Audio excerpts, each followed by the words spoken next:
Hello दोस्तों, स्वागत है आपके अपने YouTube channel MK science classes पर। तो मेरे बच्चों, आज का सेशन बड़ा शानदार सेशन रहेगा। ठीक है जी। और जो मेरा भाई चैनल से नया जुड़ा है, चैनल को लाइक शेयर सब्सक्राइब करे। ये जो सेशन रहेगा ये सीटेट पेपर 2 साइंस का रहेगा।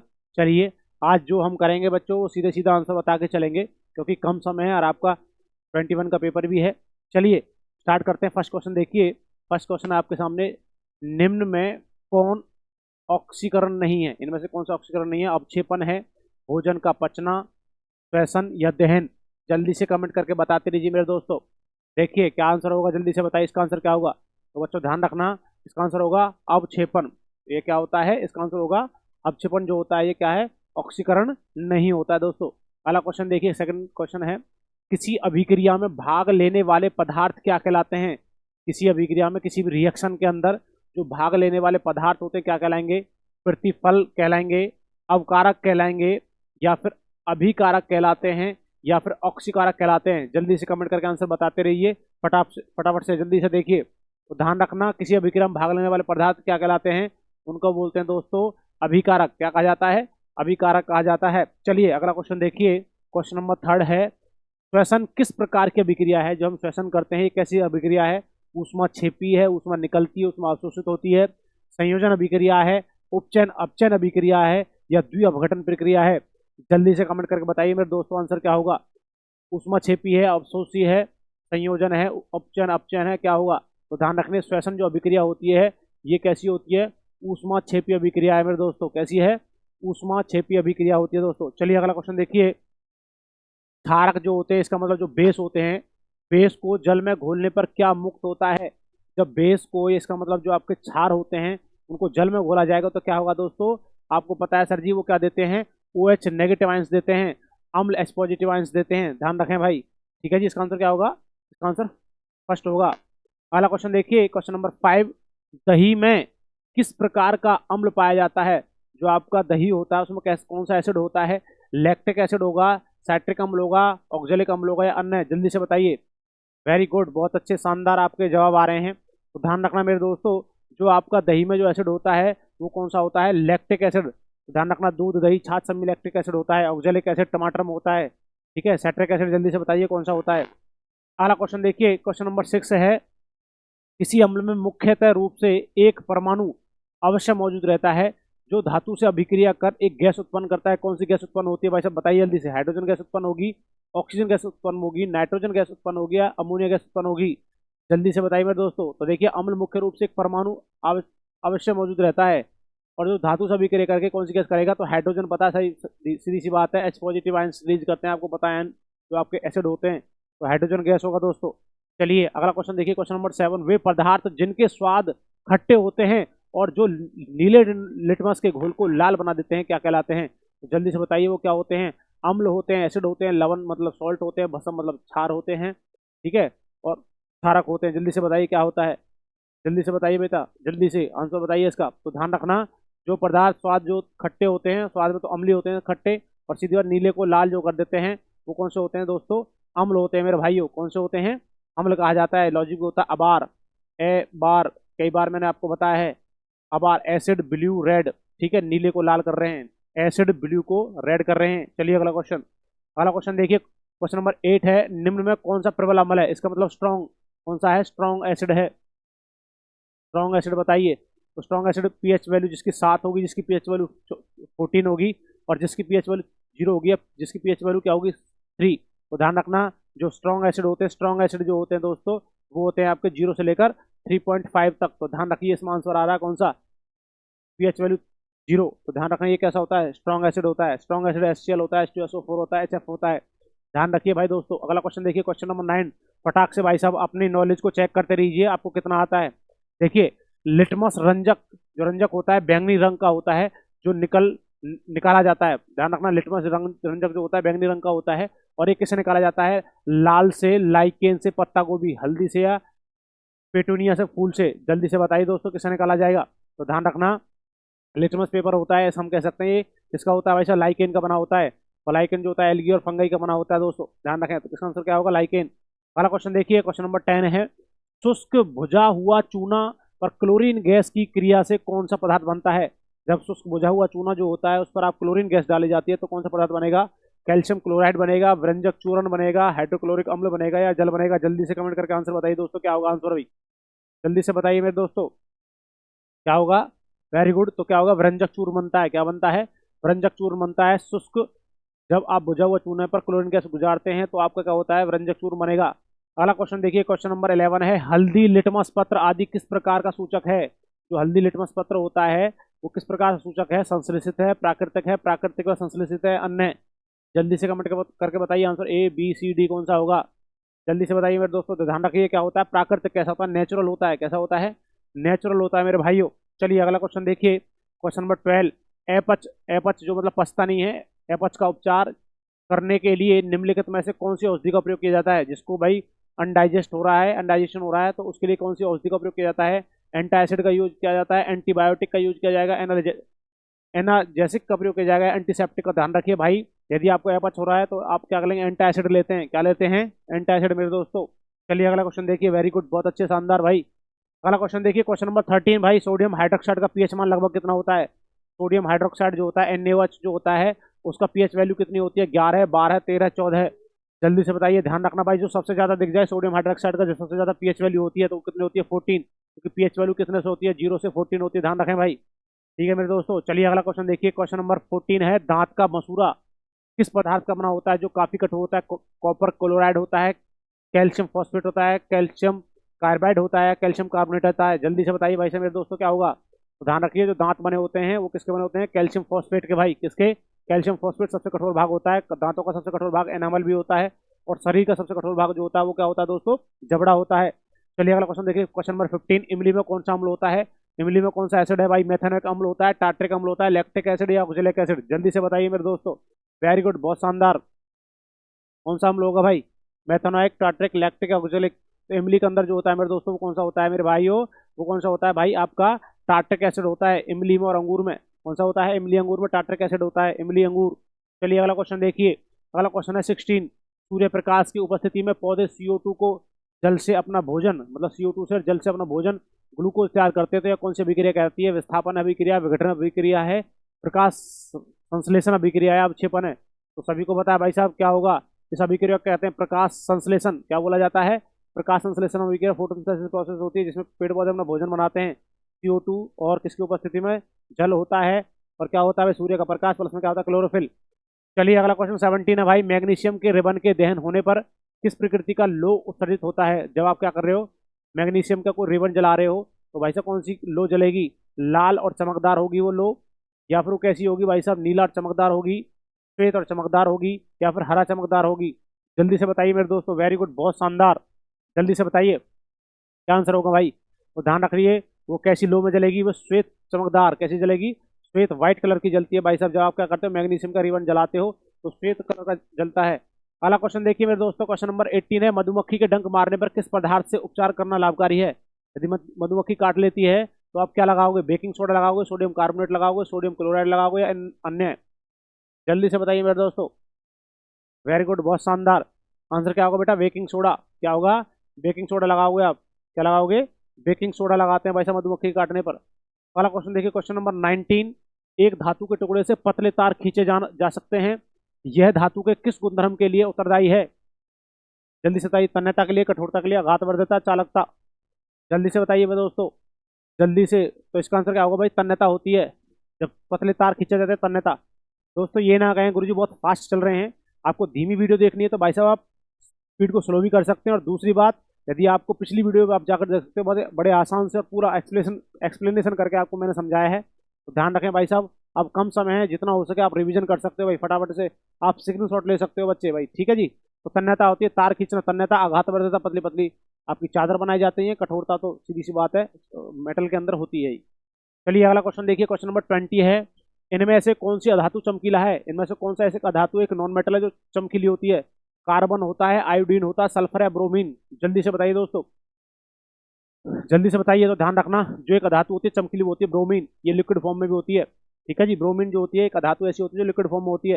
अगला क्वेश्चन देखिए भाई, अगला क्वेश्चन है मेरे दोस्तों, अगला क्वेश्चन है भाई 21, धातु के बर्तन में खाना बनाया जाता है क्योंकि यह ऊष्मा का क्या है? जब कोई भी मेटल के बर्तन में आप खाना बना रहे हो भाई साहब, एल्युमिनियम हो गया, लोहा हो गया, तांबा हो गया, जिसमें भी आप खाना बना रहे हो, तो भाई साहब वो कैसा होता है, ऊष्मा का क्या होता है, सुचालक होता है, अर्धचालक, कुचालक या चालक या सुचालक दोनों होते हैं, जल्दी से बताइए। तो सभी सीधी सी बात है भाई, ऊष्मा का चालक होगा तभी खाना बनेगा, तो क्या होगा, सुचालक, इसका मतलब कंडक्टर होता है, क्या होता है, कंडक्टर होता है मेरे दोस्तों। क्वेश्चन नंबर 22, क्वेश्चन नंबर 22 देखिए मेरे दोस्त बच्चों। क्वेश्चन नंबर 22 है, कौन सी धातु जल के साथ अभिक्रिया करती है, ऐसी कौन सी धातु है जो जल के साथ अभिक्रिया करेगी, सोना है, पोटेशियम है, सिल्वर है, लेड है, जल्दी से बताइए मेरे दोस्तों। तो ध्यान रखना, जल के साथ अभिक्रिया जो करती है वो कौन सी होती है, पोटेशियम, कौन सी होती है दोस्तों, पोटेशियम जो होती है, ये क्या करते हैं, जल के साथ अभिक्रिया करने का काम करेगी मेरे भाइयों। अगला क्वेश्चन देखिए, क्वेश्चन नंबर 23, कोई साइकिल सवार किसी मोड़ पर घूमता है तो वह है, बाहर की ओर झुकता है, अंदर की ओर झुकता है, आगे की ओर झुकता है, बिल्कुल नहीं झुकता है। ध्यान रखना, जब मोड़ पर मुड़ रहा है तो अंदर की ओर झुकेगा, तो ध्यान रखना कौन सा होगा, सवार मोड़ पर झुकता है तो किस तरफ, अंदर की तरफ झुकेगा। आप ट्रैक पर घूमते हो तो भाई साहब अंदर की ओर झुकते हो, ध्यान रखें भाई, ठीक है जी। ध्यान रखना, अभिकेंद्रीय बल का काम करता है, अभिकेंद्रीय बल सेंट्रीपिटल फोर्स होता है। क्वेश्चन नंबर 24 होता है, क्वेश्चन 24, निम्नलिखित में से कौन सा नियम इस कथन को वैध ठहराता है कि द्रव्य का न तो सृजन किया जा सकता है न ही विनाश किया जा सकता है। भाई बच्चों के कमेंट नहीं पढ़े जाएंगे भाई, फटाफट से अपना रिवीजन लीजिए। तो ऊर्जा संरक्षण का नियम कहलाता है, प्राशन का नियम कहलाएगा, द्रव्यमान संरक्षण का नियम कहलाएगा, इनमें से कोई नहीं, जल्दी से बताइए भाई साहब। तो ध्यान रखिए भाई, क्या कह रहा है, द्रव्य ना तो सृजन किया जा सकता नहीं बनाया जा सकता है, वो ये एनर्जी को ना तो बनाया जा सकता ना खत्म किया जा सकता है। तो सीधी सी बात है मेरे दोस्तों, इसका आंसर जो बनेगा वो क्या होगा, ऊर्जा संरक्षण का नियम। Energy can not be destroy and can not be make. अगला क्वेश्चन देखिए मेरे दोस्तों, ध्यान रखें, क्वेश्चन नंबर 25 है, कोई भी नाव डूब जाएगी यदि वह पानी हटाती है अपने, किसके बराबर हटाएगी, यदि वो डूब जाएगी पानी में, कब डूबेगी भाई, तो आयतन के बराबर, पृष्ठ भाग के बराबर, घनत्व के बराबर, भार के बराबर। जल्दी से बताइए दोस्तों क्या आंसर होगा इसका, जल्दी से बताइए तो क्या होगा, आयतन के बराबर, क्या होगा दोस्तों, आयतन के बराबर मेरे भाइयों, ठीक है जी। अगला क्वेश्चन देखिए, क्वेश्चन नंबर 26, लैंप की बत्ती में तेल चढ़ता है क्योंकि, क्यों लालटेन जो होता है उसमें तेल चढ़ता है, किसके कारण चढ़ता है, सभी को पता होगा, सर जी कैपिलरी प्रोसेस होती है, कैपिलरी को बोलते हैं केशिकत्व, क्या बोला जाता है भाई, केशिकत्व विधि होती है। उसमें क्या होता है दोस्तों, आपका लिक्विड का चढ़ना जो होता है, ऊपर की लिक्विड चढ़ता है दोस्तों, ध्यान रखें। अगला क्वेश्चन देखिए, क्वेश्चन नंबर होता है, सुई का पानी के ऊपर तैरना क्या होता है, पृष्ठीय तनाव, असंजक बल, सत्संजक बल या केशिकत्व, surface tension, cohesive force, adhesive force या कैपिलरी। तो ध्यान रखना भाई साहब, पानी के अंदर सुई जो तैर जाती है सरफेस टेंशन के कारण, पृष्ठीय तनाव के कारण जो होता है, ध्यान रखना। अगला क्वेश्चन देखिए, क्वेश्चन नंबर 28, पानी से निकलने पर सेविंग ब्रश के बाल आपस में चिपक जाते हैं, इसका कारण क्या है, घर्षण का, पृष्ठ तनाव का, प्रत्यास्थता का, श्यानता का। तो ध्यान रखिए, पानी से निकलने पर जो सेविंग ब्रश होता है उसके बाल चिपक जाते हैं, ये भी होता है भाई साहब का पृष्ठ तनाव, क्या होता है, सरफेस टेंशन, क्या होता है दोस्तों, सरफेस टेंशन होता है भाई। अगला क्वेश्चन देखिए, क्वेश्चन नंबर 29, यदि यदि आपका पेंडुलम होता है, पेंडुलम की लंबाई 4 गुना कर दी जाए, लोलक जो होता है इसकी लंबाई को 4 गुना कर दी जाए, और पेंडुलम के झूलने का समय क्या होगा भाई, घटता है, 4 गुना हो जाता है, 1/4 हो जाता है, 2 गुना हो जाता है, तो ध्यान रखना ये कितना हो जाएगा दोस्तों, ये मेरे भाइयों 2 गुना हो जाता है। जब आप क्या बढ़ा दोगे, लंबाई को क्या कर दो 4 गुना, तो भाई साहब उसकी जो झूलने का समय होगा, जो टाइम पीरियड होगा वो क्या होगा, 2 गुना हो जाता है दोस्तों। चलिए अगला क्वेश्चन देखिए, क्वेश्चन नंबर 30, वॉशिंग मशीन का कार्य सिद्धांत, वॉशिंग मशीन जो कार्य करती है किस पर काम करेगी, अब केंद्रीय बल होता है, विसरण होता है, ये गलत लिख रखा है, अब केंद्रीय बल है, आप वो है ना, ध्यान रखें। तो क्या होगा दोस्तों, ध्यान रखिए भाई, जो वॉशिंग मशीन होती है अपकेंद्रीय बल पर काम करती है, सेंट्रीफ्यूगल फोर्स पर काम करती है, वॉशिंग मशीन हो गया, मिक्सी हो गया, ठीक है जी। और आपका क्या हो गया, दूध चलाने वाली जो मथनी होती है वो भी सब किस पर काम करती हैं, अपकेंद्रीय बल पर काम करेंगी।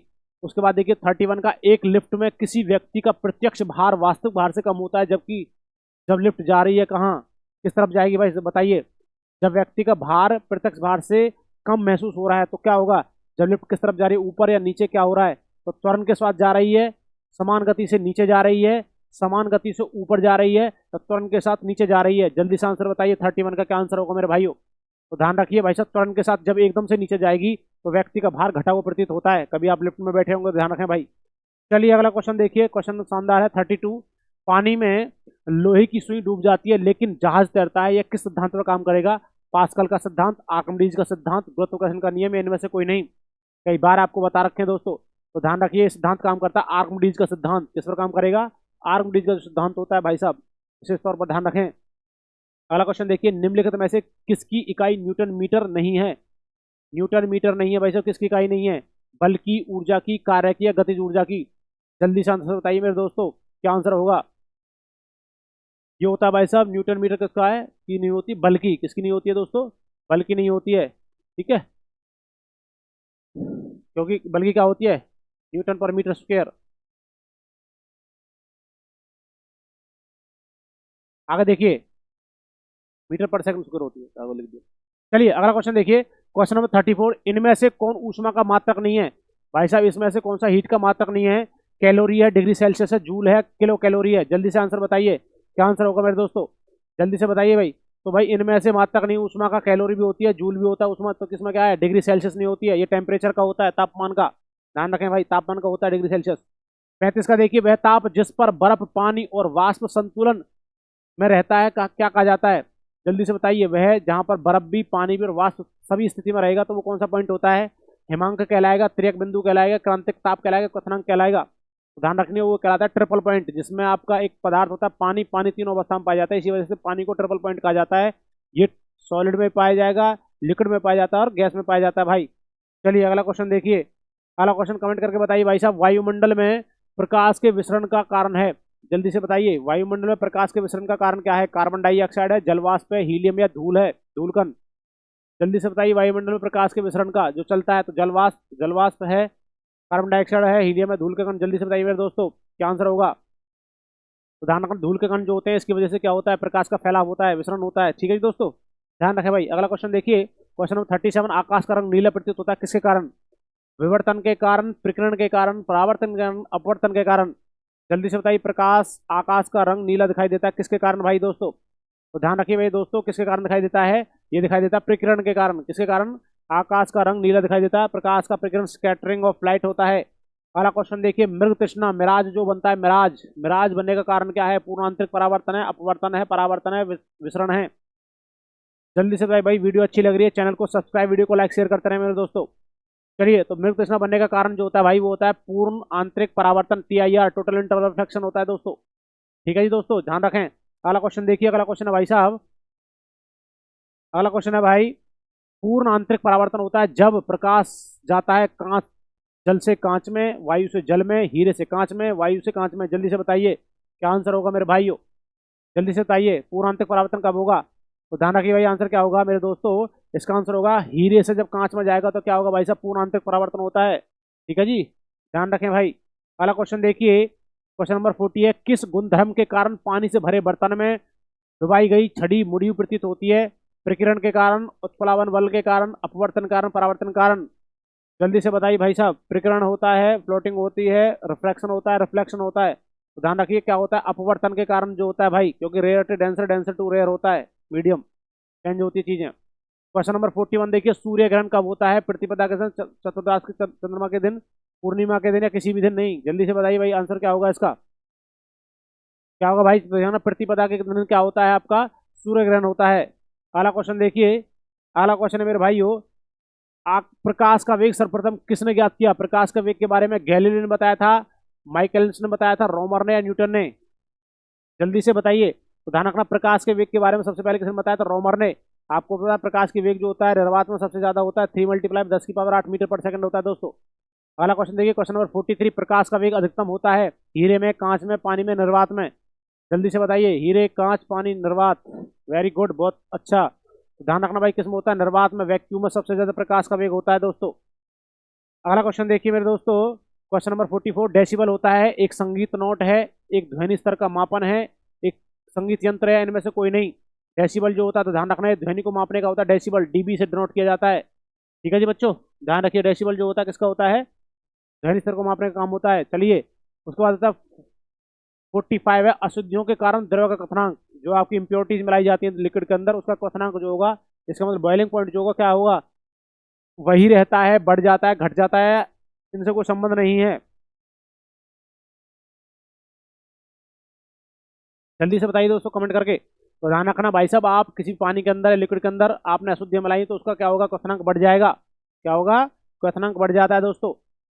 क्वेश्चन नंबर 46 है, ऊष्मा गतिकी का प्रथम नियम किस अवधारणा की पुष्टि करता है? ऊर्जा संरक्षण, ताप संरक्षण, कार्य संरक्षण, इनमें से कोई नहीं। ऊष्मा के बारे में आ रहा है तो सीधी सी बात, आंसर क्या होगा मेरे दोस्तों, जल्दी से बताइए। तो ध्यान रखना, ऊर्जा संरक्षण होता है। क्या होता है?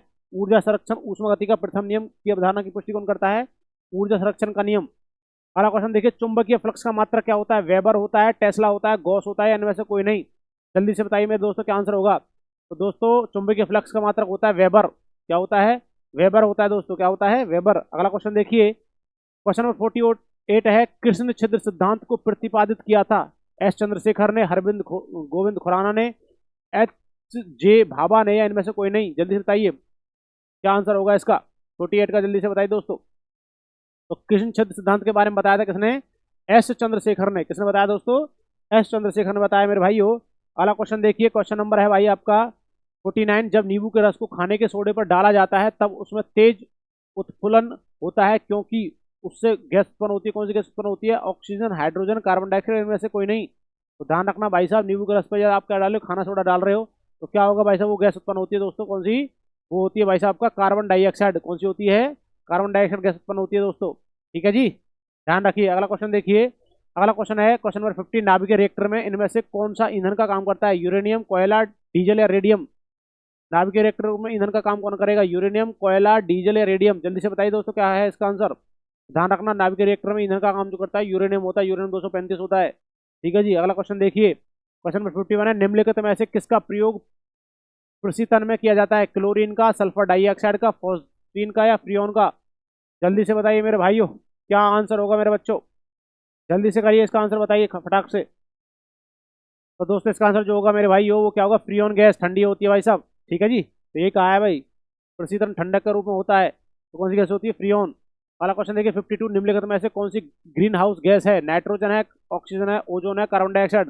ग्रीन हाउस जो गैस होती है बताइए जल्दी से कमेंट करके आंसर क्या होगा। तो ध्यान रखिए भाई साहब, ग्रीन हाउस गैस जो होती है कार्बन डाइऑक्साइड। कौन सी होती है? Carbon dioxide green house gas है भाई, सबसे ज्यादा मेन काम होता है इसका। अगला क्वेश्चन देखिए 53, परमाणु रिएक्टर में प्रयुक्त ईंधन है? परमाणु रिएक्टर में ईंधन जो होता है वो कौन सा था? पेट्रोल होता है, कोयला, यूरेनियम में जलने वाली गैसें? जल्दी से बताइए मेरे भाइयों क्या आंसर होगा। आंसर होगा भाई साहब यूरेनियम। क्या होगा दोस्तों? परमाणु रिएक्टर में प्रयुक्त ईंधन जो है यूरेनियम है दोस्तों। क्या है?